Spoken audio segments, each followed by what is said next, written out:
Hello friends, welcome my YouTube channel. Today we are going to learn class 5th subject English. Topic guess what. विद्यार्थ्यांनो, मागील व्हिडिओमध्ये आपण guess what म्हणजे या ठिकाणी एक सेंटेन्स या ठिकाणी कशा प्रकारे बनवायचे हे या ठिकाणी आपण लर्न केलं होतं. तर आज या ठिकाणी आपण क्वेश्चन नंबर फर्स्ट ही ॲक्टिव्हिटीज मागील व्हिडिओमध्ये लर्न केली. आज आपण क्वेश्चन नंबर सेकंड ही ॲक्टिव्हिटी या ठिकाणी लर्न करणार आहोत. Read the following sentences. खाली दिलेले सेंटेन्सेस वाचा. The sun always rises in the east. Sun म्हणजे सूर्य हा नेहमी पूर्वेला उगवतो. The sun never rises in the west. सूर्य हा कधीही पश्चिमेला उगवत नाही. म्हणजे हे दोघे सेंटेन्स सेम आहे, परंतु इथं ऑलवेज हा वर्ड वापरला आहे म्हणून इथं नेहमी उगवतो आणि इथं नेव्हर म्हणजे कधीही नाही, तर पश्चिमेला कधीही तो उगवत नाही आणि इथं पूर्वेला नेहमी उगवतो. असे ऑलवेज आणि नेव्हर हे दोन वर्ड वापरून हे सेंटेन्स या ठिकाणी तयार केलेले आहे. We should always speak gently. We should never shout. त्याचप्रमाणे we should always speak gently.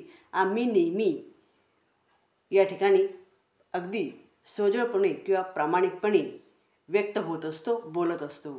We should never shout. आम्ही कधीही ओरडत नाही. म्हणजे कोणती क्रिया करतो आणि कोणती करत नाही अशा प्रकारचे सेंटेन्सेस या ठिकाणी आपल्याला बनवून त्यांनी दाखवलेले आहेत. मग ऑलवेज म्हणजे नेहमी तुम्ही कोणकोणत्या गोष्टी करतात ते या सेंटेन्समध्ये लिहायचं आणि कोणती गोष्ट करत नाही या ठिकाणी नेव्हर हा वर्ड वापरून हे सेंटेन्स आपल्याला या ठिकाणी लिहायचे. अशा प्रकारे ऑलवेज आणि नेव्हर हे दोन वर्ड्स सेंटेन्सेसमध्ये यूज करून आपल्याला सेंटेन्सेस या ठिकाणी कंप्लीट करायचे. तर now make as many meaningful sentences. खाली काही मिनिंगफुल सेंटेन्सेस दिलेले आहेत, काही वाक्य दिलेले आहेत, अर्थपूर्ण अशी वाक्य दिलेली आहे. As you can using the following diagram. खाली दिलेला डायग्राम तो पाहून write down any 10 of them. खाली हा डायग्राम दिलेला आहे आणि हा डायग्राम बघून तुम्हाला या ठिकाणी हे मिनिंगफुल जे सेंटेन्सेस आहे तर आपल्याला मिनिंगफुल सेंटेन्सेस या ठिकाणी बनवायचे आहेत. या ठिकाणी त्यांनी सेंटेन्सेस दिलेले. हे जे लेफ्ट साईडला आहे हे सेंटेन्स आहे, राईट साईडला आहे हेही सेंटेन्स आहे. त्यानंतर ह्या जो सर्कल आहे या सर्कलमध्ये आपल्याला I, you, he, they, we, she, it, names हे सर्व आपल्याला सब्जेक्ट दिलेले म्हणजे कर्ता दिलेले आहे. त्यानंतर हा जो येलो कलरचा सर्कल आहे याच्यामध्ये आपल्याला लेफ्ट साईडला ऑलवेज आणि राईट साईडला नेव्हर हे वर्ड दिलेले आहे.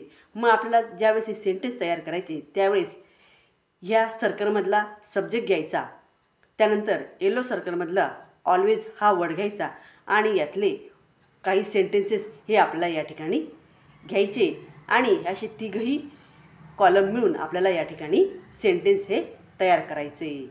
मग या ठिकाणी मी हे सेंटेन्सेस माझ्या नोटबुकमध्ये तयार केलेले आहे.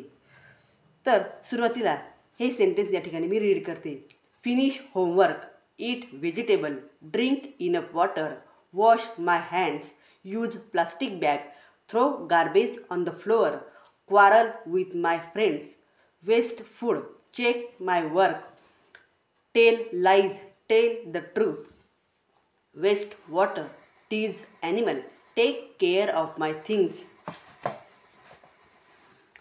Turn off a running tap, speak politely to teacher, switch off light when I leave a room. अशा प्रकारे सेंटेन्सेस आहे.